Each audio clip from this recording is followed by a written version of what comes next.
San Diego Comic-Con 2016. Show me what you got. Yes.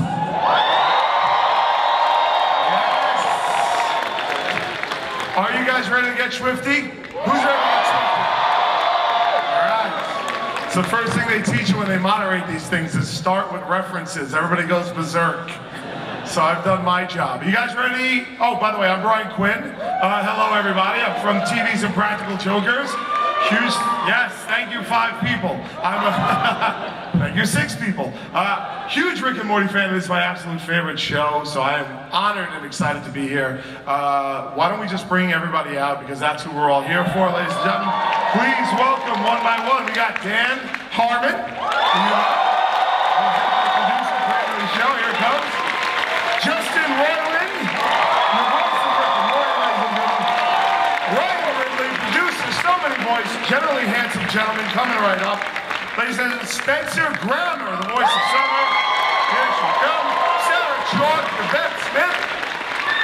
And then finally, last but not least, Chris. Yeah, Sarah, come on out. Sarah Chalk, ladies and gentlemen, give it up for her. I don't think she heard me. Hello. And Chris Parnell, ladies and gentlemen. All right. I think we got everybody. Okay, so. Why are you, oh, Ridley. Where's Ridley? Ridley, I introduced them. You're Ridley, come on up, buddy. Ridley! All right, let's, guys, give the best welcome of all time to Ryan Ridley.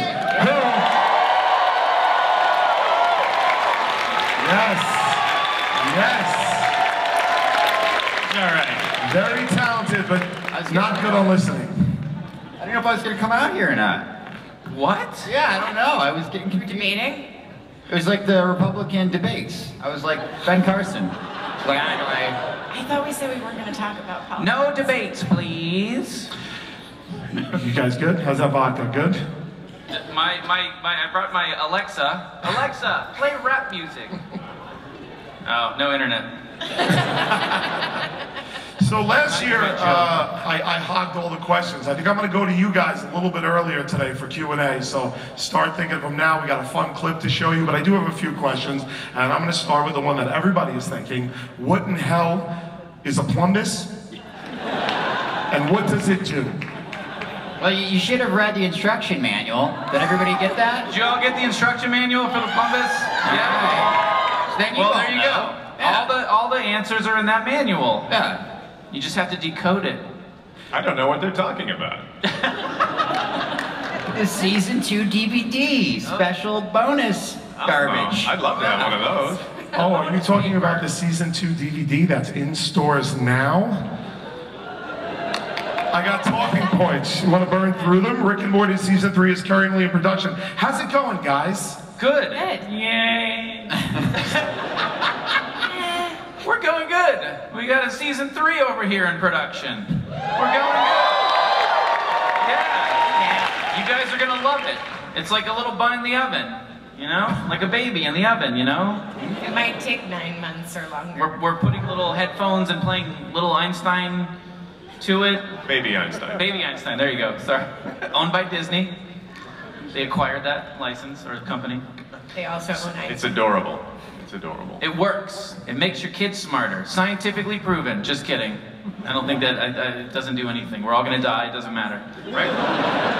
So the vodka's doing a good job. The season's on a little bit of a delay because we made this really high risk, high yield bet that we were certain Marco Rubio was going to be president, and we just have all these Rubio jokes, and we know they're not going to land now. Like Full arcs. yeah.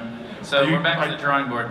Are you telling me you're having a hard time coming up with Trump jokes? No, it's just we just didn't think he was the guy. You know, it just seemed like Rubio was the funny target. He was so crazy with his hair. And Trump's hair isn't an easy target. I didn't notice Trump's hair. And now that I look at it, I'm like, duh, yeah, it's crazy hair. It's crazy Frankly, hair. we're still holding out hope that Rubio's gonna get it. Yeah. some Rubio fans in the back. All right. Listen, guys, I haven't had a chance to see it myself, but there's a Rick and Morty virtual reality set up at the Adult Swim tent that I'm told is like a must-see. So go check that out. I'm going to try and burn through these talking points they're going to make me say before we get through everything. It's really cool. It's really cool, the Rick and Morty VR thing. I swear to God, it's amazing. It's just a long line. Can you tell him a little bit, or is it a spoiler to say where you are when you put on the helmet? No, yeah, so you're in Rick's garage, and it's on the HTC Vive, so it's room scale VR, and you have motion controls. This is developed by Alchemy Labs, who did Job Simulator, so if you have any sort of point of reference, that's kind of, you know, it's like Job Simulator, but with a bunch more of interesting, weird Rick and Morty stuff in there. It's amazing. It's seriously mind-blowing. If you haven't tried VR, or if you've just tried mobile VR, like Samsung Gear or whatever, this will blow your mind, for sure. Anyways, that's all we need to talk about. Okay, nice. There we go.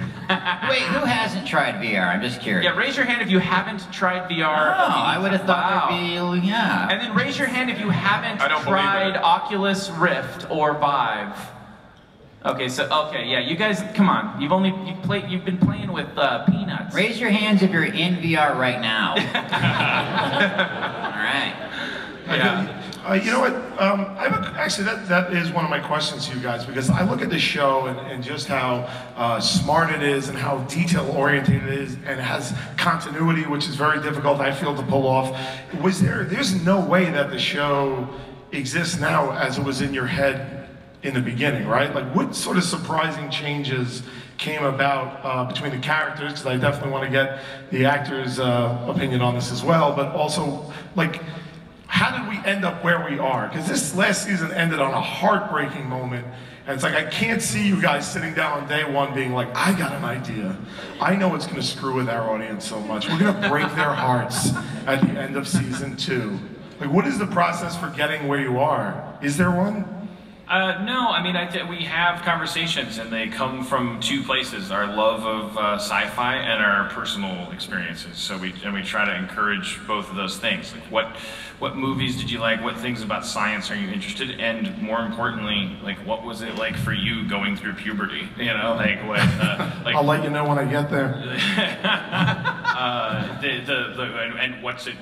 How much do you fear death? And when you talk about simulation theory, like what does that mean to you and stuff? So no, we didn't. I think we thought when we were doing season 1 that we would always do this show where there was like this Willy Wonka scientist and this little kid going on sci-fi adventures, and that we would keep cutting between that and this middle-aged couple that were trying to keep their marriage together. And that even by the end of season 1, that just turned into its own property. It's all mixed together. It's a family that lives in a darker reality than we all see on TV, because it's the one we all live in, which is the one where you know that life is meaningless. So how do you deal with that as a family, as an individual? You've got a pretty dark life, man. I'd like to answer Brian's question more directly. I think that in season 2, it became clear that Rick needed to suffer some consequences for his actions and behavior. And so, I don't know, I remember thinking like it'd be cool to see, we've teased this idea, this federation, and we know Rick has hated the government since season 1, and what would it be like if he actually had to pay the price for all his hatred of the government. And it was kind of nice to see this character who's had all the power in the multiverse sitting in this prison cell and being like, oh, I'm effed. It's a good way to end a season after all. Hey, how many people were here a few years ago when Ridley moderated dressed as Jon Snow? Did you ever think you'd see him with sunglasses on his head? Oh man, he's gonna be mad. All right. Oh jeez. Oh shucks. Oh boy. Oh man. Hey, Chris Parnell, what's it like to be a voice? It's great. I like being a voice. I love to be a voice. Love it. Love it so much. Parnell does that. We have him trick. Don't mention the name of the show. He thinks he's on an Archer panel. Wait, I'm not. We've tricked him. You don't get talent at this level of trickery.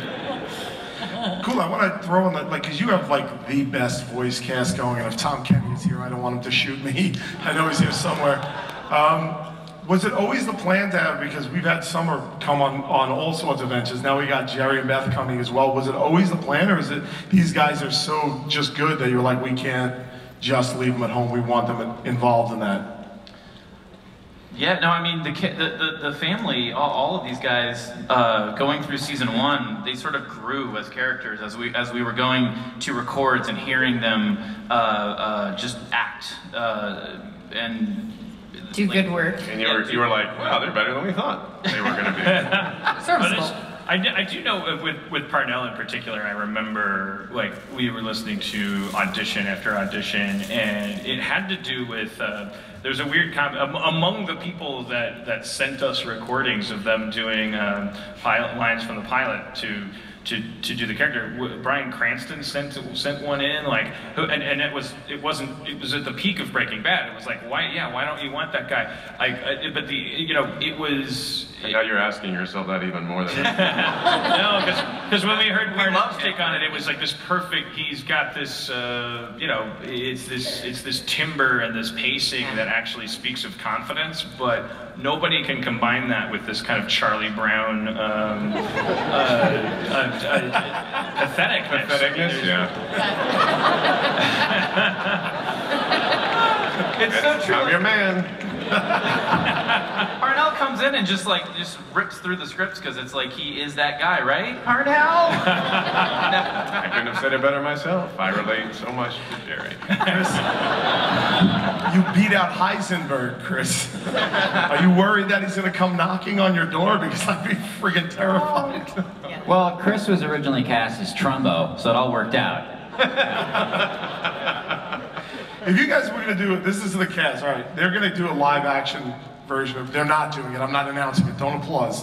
This is a virtual reality hypothetical that they do a live action Rick and Morty, and you guys can't play it for various reasons. Who do you want to play your characters in the live action movie? Oh, that's so hard. I don't know. Well, that's why I asked the cast. Maybe Play Michael our character. Cera? We don't get to do it. You Michael can't Cera. do it, I'm sorry, you just Michael can't. Cera There's has no never answer won. to the question if you guys Michael do it. Cera. I guess Becky won. Sarah.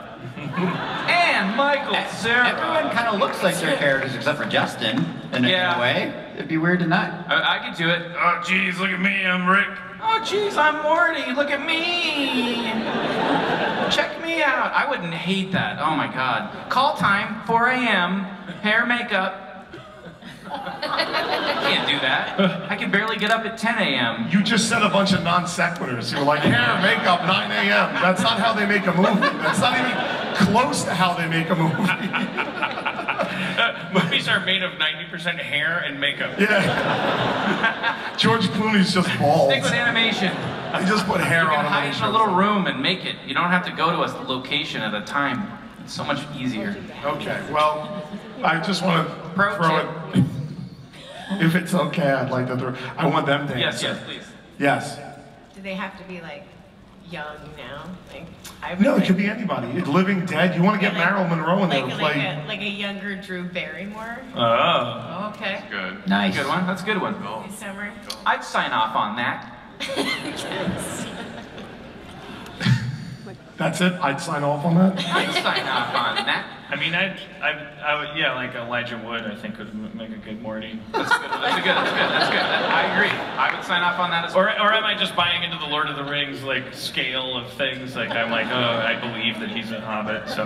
Oh, or the kid that disappeared in Stranger Things.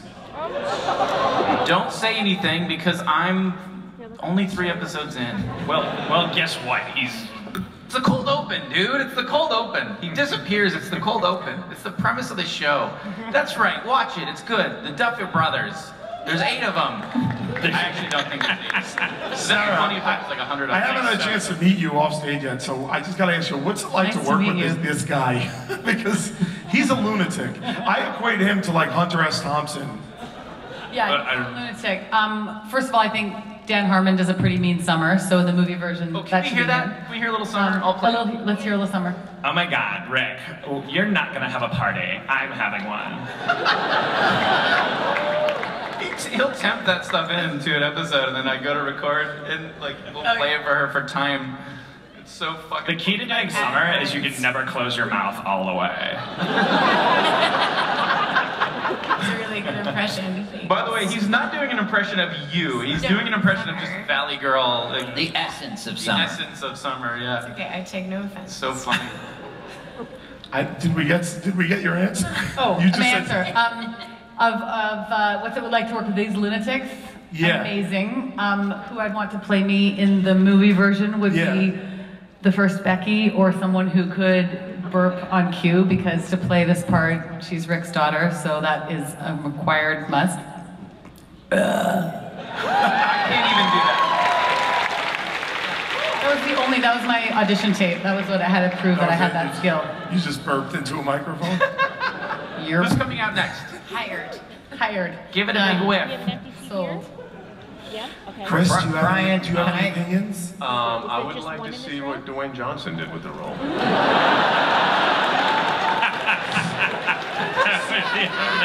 I just want to do the math on this.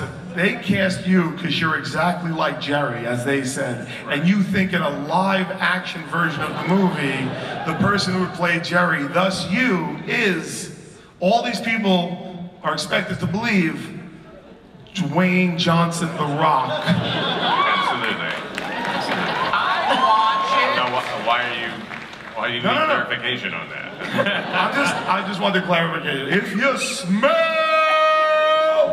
what Jerry is cooking. When I heard Parnell's audition, I was like, there's a Samoan flavor to this.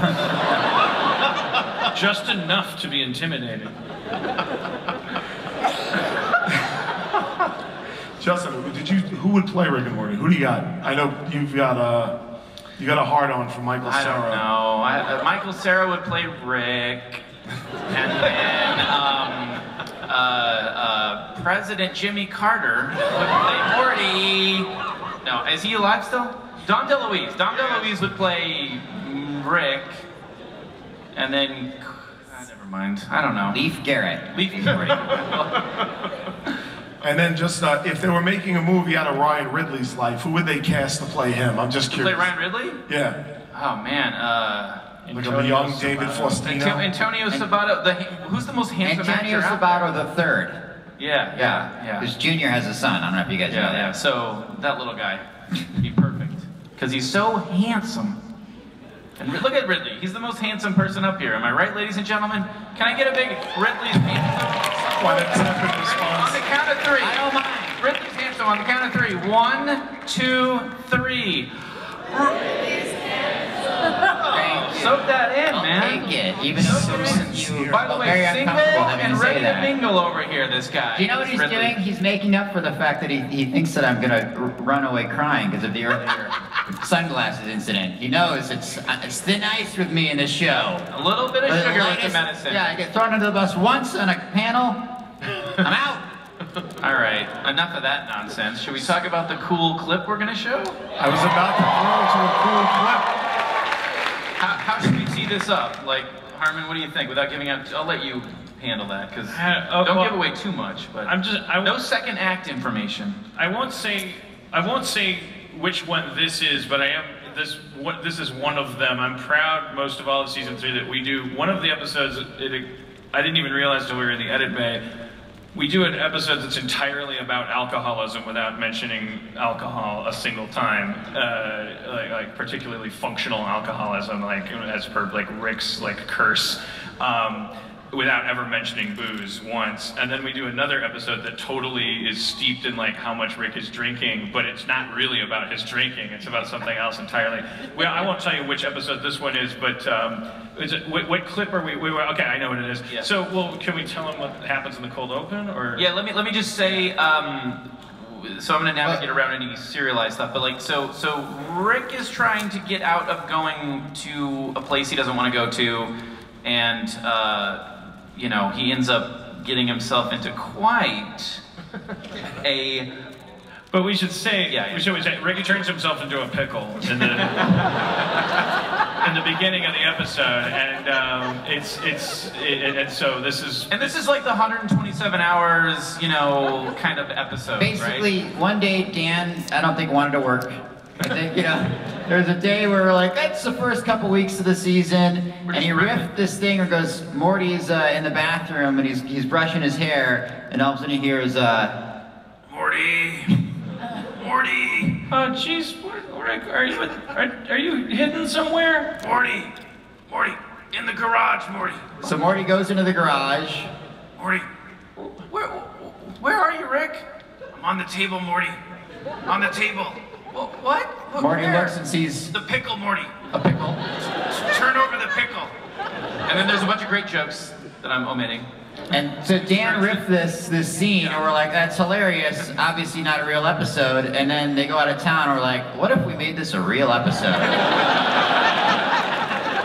And they fucking we knuckled down. Yeah. It's pretty amazing. So this is the scene that we're gonna watch is headlong into Rick's journey as a pickle. He's trapped in a sewer and he's been using only his pickle powers to. Which literally just a pickle. That is it. He cannot do anything. He can't Pickle with a face. The pickle with a face. That's it. All he could move is his tongue. So he's well, maybe it's spoiling too much, but he's adapted like by using his tongue. He's gotten, but at the time of this clip, he's already gotten to a point. Yeah, we're using jumping in. I mean, does anybody else feel high right now? Like, I just feel like I smoked the best weed in California. We're jumping into the episode a little deep after sort of a few iterations of. He's used roach parts to create some efficacy, and now he's trying to graduate to another level. A series of unfortunate events causes the pickle to roll out of the garage into a gutter, down into a sewer. Stop. All right. So And Rick- Why don't we show the clip? the last thing I'll say before we roll the clip, Anthony We don't Chung have time for the directed, clip, unfortunately. and Wes Archer, supervising director, and amazing board team worked on this one. We have the fucking most amazing crew from top to bottom on And the a lot of them are over there, I think. love all of you guys, whoever's here. You guys are fucking amazing. Raise your hand. I cannot tell you how dedicated and just happy everyone is to be there, and how they put so much work into the show, and all the art we get is just that's the easiest part of the show, is just getting a stack of art, and it's just everything is gorgeous. So thank all of you guys from the bottom of our hearts, for all of the work you do. And I worked weekends on this script with Jessica Gao, our half-female Rick and Morty writers' room, season 3 gender-balanced writers' room. We did it, baby! This is Jessica Gao's script. Without any human resources in the building, we pulled it off because we're gentlemen. So, with that without political further ado. pandering out of the way, why don't we show the clip? Typical chick writing. My favorite part of that is with the cockroach parts, he bothered to put the antenna on his head. Why? What purpose did that I have serve? to pick up a lot of the dialogue where he You had that thought back again. Alright, we'll have to work on it. But I got Oh no, I was just gonna say, before we all call PETA, right? Those rats were really gonna kill him. They were a legitimate Serious threat.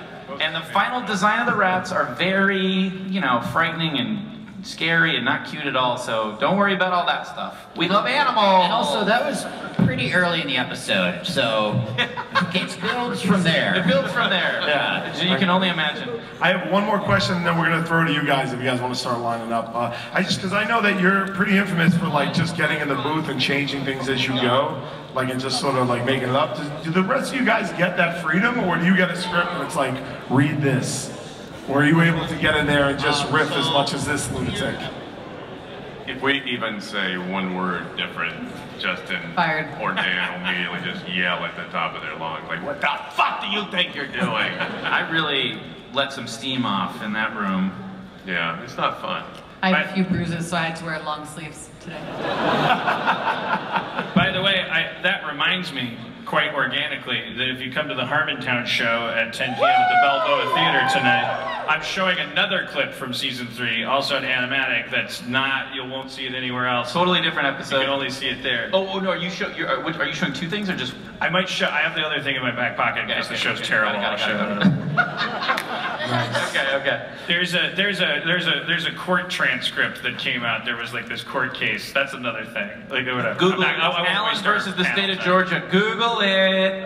But It's I'm hilarious. showing a season 3 clip, And also then sad. I've got another like 10-minute like kind of mini movie that will never. Yeah. That oh my ticking God. clock is stressing me out. Can we do the Q&A? Wait, what? We're running out of time for the Q&A. Oh, We're doing okay, fine. We got Fine. 16 Fine, go minutes ahead. and 48 seconds. 16 minutes and 44 seconds. 43, 42. I was going to sing a song, but it's changing too quickly for me to do it. Do you guys want to hear Justin do his JFK impression for 16 minutes and 36 seconds? Don't encourage him. He will do it. 9/11 to be an inside job. I like big buttholes. Okay, go ahead. All right. Hey everybody, big Hello. fan. Chris Parnell, you're the best. This question is for Justin and Dan. 2 years ago on Reddit and AMA, I'd asked you what was in Rick's flask, to which you responded, some sweet Hennessy, Yeah. Yeah. And so you kind of just alluded to what was going to be in the flask, so what's in the flask? I mean, I think he just is a connoisseur of all good liqueur. So, you know, from day to day, it could be a very nice Kettle One, maybe some Grey Goose, a little bit of Hennessy XO. He'll go to a dimension where Hennessy XO is like $1 for a 750 milliliter bottle, which that is certainly not this reality, right, guys? Anyone who knows what I'm talking about? I think he might be drinking the coolant droplets from the movie Event Horizon, where they were first experimenting Oh with my CG. God! Look, Dan, it's the guy from Big Bang Theory, who was on Roseanne. Johnny Galecki. Johnny Lucky. Yeah, you know, you worked with him. So I don't think that's Okay, I'm kidding. You look like him a little bit for a second. Not really now. I'm looking better. You don't look like him. Go ahead. My question is, can you shame me? Can you tell me who it looked like? Kind of, but not really. Okay. He's really a great target because he's just standing there taking it. He's just taking it with this look on his face, like, I'm used to this. No, go ahead. I'm sorry. Go ahead. Go ahead. Yeah, you. Tell him, Steve Dave, but Oh! are we ever going to see Cronenberg Jerry coming back? Maybe. Maybe if we feel like it. Perhaps. Get out of here. Get him Perhaps out of here. sooner rather than later. Security, get him out of here. Is Meeseeks He coming needs to back? be at the Big Bang Theory panel. Did we get Meeseeks back in season 3? Maybe. You guys, come on. Long Island Batman is here. Don't make fun of this guy. I like this guy. Nothing says nothing says cool like sunglasses indoors. Yes. This guy's my kind of guy. Thank you. Back in season 1 in Rick's Minutes, Beth and Jerry had like a really touching moment, and I thought their relationship was great. But then after the episodes in season 2, little Rick Sanchez, they were just bickering each other. What was the reason behind going back to bickering Jerry and Beth after that season 1 touching moment? Well, I don't Chris and I think... didn't get along in real life very so it's too hard. We do not. We're just drawing from our actor and actress over here. Just put them in a room and transcribe it with the stenographer. No, what were you going to say? Well, my original pitch for the Beth and Jerry relationship was that it would, instead of watching TV shows about people who are either happily together or broken up, that we do a relationship that reflects what a lot of us grew up with in our parents, which is people who are constantly on the verge of breaking up. And that it was almost like Who Killed Kenny in South Park, the fact that, okay, now Beth and Jerry are really going to divorce or something. But we did that for 2 years, and we're gonna take it to some places in season 3. Oh yeah. Oh, We're taking yeah, some places. baby. It's got to be It's a more new fun character. to play. It's a new character you'll see in season 3. He sounds like that. Sorry about that. What's this guy? What's going on, buddy? I think he's getting his question vetted. He was like, yeah, he's going like, yo, How many if tips I have- ask this, is it gonna get answered or what? He's like, was this worth my time? My question is for the whole panel. If each of you had a portal gun, which dimension would you all go to? Nice. Oh, dude, I'd go to the dimension where Toys R Us still made, or still, like, the dimension where cool toys still existed, like Boglins and all those sort of things. I guess that's lame. I don't know. The one where I don't know. Well, that's my answer. I'd go to 1920s Chicago. Yes. And I'd date a flapper, see? I mean, I really would, because it was cool to be a journalist. And that's not time travel, by the way. That's just a reality where, everything got pushed back a few hundred. Yeah, there must be some place where the evolutionary, industrial machine didn't. It's just happen like until a little bit there's infinite timelines where cavemen didn't invent fire for an extra 60 years. So it's just you just go there and their calendar is like it still says 1920s. That push fedoras. Yeah, the Great Gatsby's going on. You're like, this is 2016. Great Gatsby. And then you're like, the Great Depression is coming. Buy gold, everybody buy gold. But they're gonna take it away from us. Anyways, you guys go. I'd go to like a year from now. I think things are gonna change a lot. Probably. I would go to a reality where there was just world peace. Just world peace. How about that one, guys? Wow. Justin thought you said groupies. I couldn't hear. World peace sounded like groupies. I was like, did he say groupies? But I didn't know. Anyways, you called me out. I was trying to keep that off mic. But it's fine. I wouldn't go to that reality. The groupie one. I'd go to the. It's hard to be funny. It's hard to write comedy in the world peace. Yeah, world peace. Yeah. There's nothing funny about peacefulness. Wait, what? Dinosaurs. I don't know whether there are dinosaurs. I'm just gonna destroy this. The ever-present threat of dinosaurs. We went from world peace to dinosaurs. This is the best panel ever. Good answers, though. Yeah. Thank you. You're welcome. Ryan, you didn't. It's all right, pal. This question's for Justin and Ryan. Oh, yeah. Have you guys ever thought of having any Grandma's Virginity podcast characters on the show? I mean, I only do like 3 voices, so we kind of technically have, right? Who knows what he's talking about? All right, well, then next question. Listen, Justin and I do a nice little podcast called the Grandma's Virginity Podcast. Justin, when are we going to do another episode A new of that? episode every year on the dot. That's about how it's been going, but anyways. So you can go ahead and listen to that. Lots of funny characters while you're waiting for season 3. Such as psychic abilities. I need a beat. No. Go ahead. What's it like being young, handsome Dan Harmon in the Army? He doesn't get it. Looks like Sam.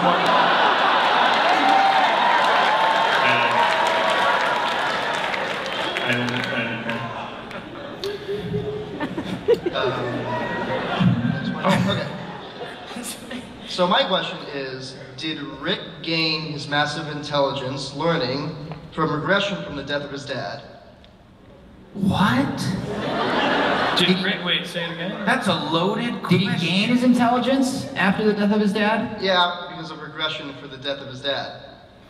Is that how it works? Is that how intelligence works? Because I'll go shoot my dad in the face right now. I mean, he's almost dead anyway. He's like in his 70s. I'll just shoot that bastard right in his fucking face. We should have had a magic 8-ball up here. We could have. All right, guys. Miami Apatow's next. You got one for everybody.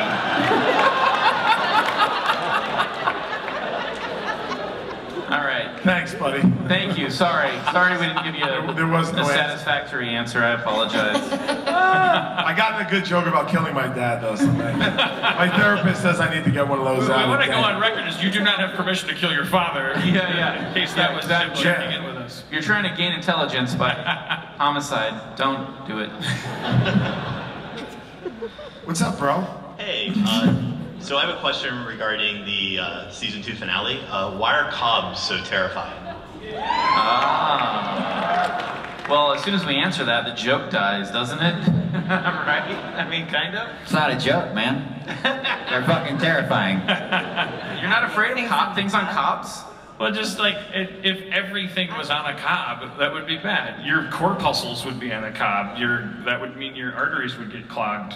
It'd be bad news bears. If mosquitoes were on a cob, like you don't want to. Rick's smart enough to know everything's on a cob here. We have we gotta get out of here. We have a 3-episode arc in season 3 that explains the origin of the cob and Rick's relationship to it and his defeat of it. Frankly, It started as a 6, and then we pared it down. Yeah, we were like, we could be efficient.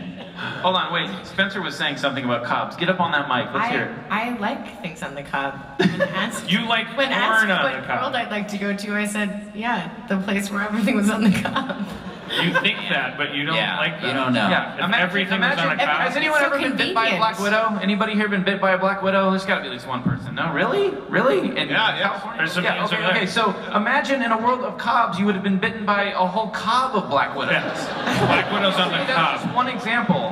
One example. Now it goes Brown Recluse on the Goes Cobb. the other way. Have you ever been in an arcade where you get tickets for playing those shitty ticket games? Skee ball. You get a whole Cobb of tickets. But they can't come out of the slot. But the slots are on a Cobb, so it's Yeah. like it's a mess. It's a mess. The skee ball targets are on a Cobb. Like you don't even know where to throw the Cobb-laden ball. Yeah. Everything's on a Cobb. Yeah. Jack the Ripper was on a Cobb on that planet. Like All the hookers he killed were on Cobb. Yeah, and the justice system was on the Cobb, so they couldn't catch him for even longer. And like the Holocaust was on a Cobb. I don't want to have to go there, but think about it. It was a Holocaust on the Cobb. Oh my God.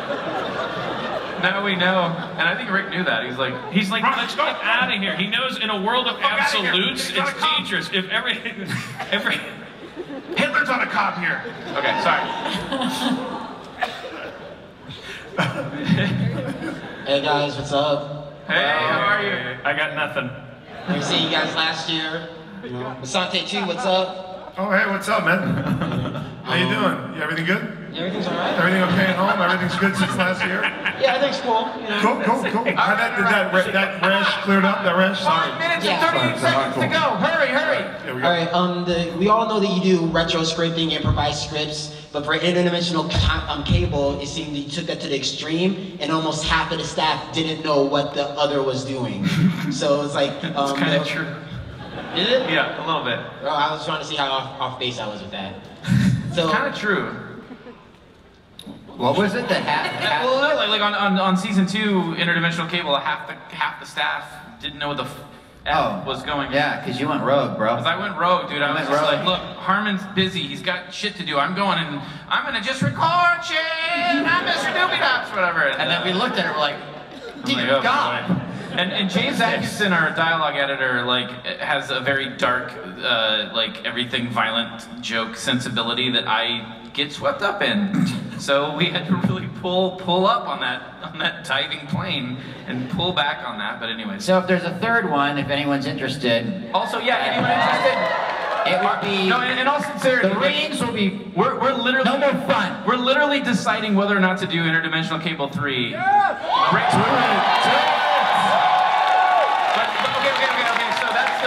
That's the yes, we want it. Now, can we hear from those who are like, nah, do something else? Anybody? That's how people work on the show. That came from a very concentrated corner. Just the BoJack Horseman people. All right, sorry. Next question. Hi guys, how are you? Hello. I just wanted to, because we have the whole cast here, what would the biggest fears be of all of the Smith family and Sanchez? Because they've seen a lot of shit. That's a good question. Could you guys answer in character? Because that would be dope. That I have to spend the rest of my life with this douche. But I'm alive for a few years that I have to stay alive. I just have to say that my biggest fear would be that she'd have to spend the rest of her life with that douche. And my biggest fear is that they get divorced. Aww. That I never find love and I lose my cell phone.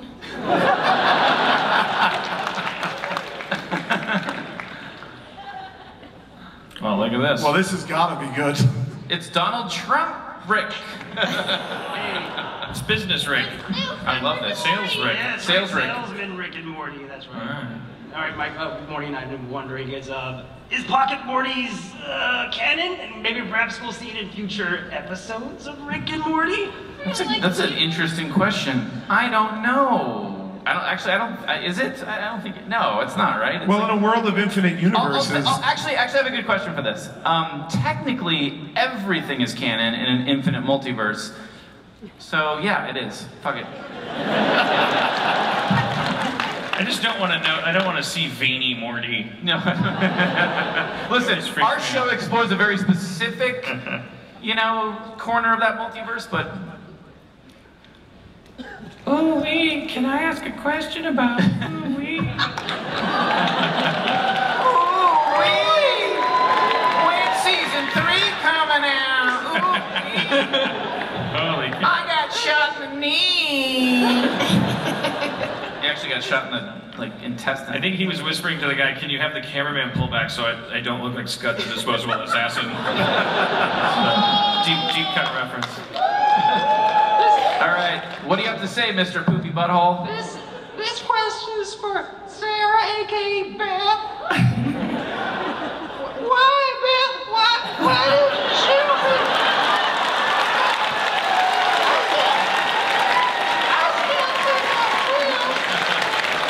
He's taking pills. He's pulling up his chin. It's amazing. It's so weird to just look at you. So weird. It's amazing. He's so pilled out, he's rubbing the pill bottle. Wait, she's never seen the show, has she? Somebody's got to follow that? That's insane. Oh, then the answer is yes. Oh man, you got 50 seconds. Since you guys started the show, what's it like for you seeing it in the different mediums now, with the virtual reality and the comic books and the video games that are coming out for it?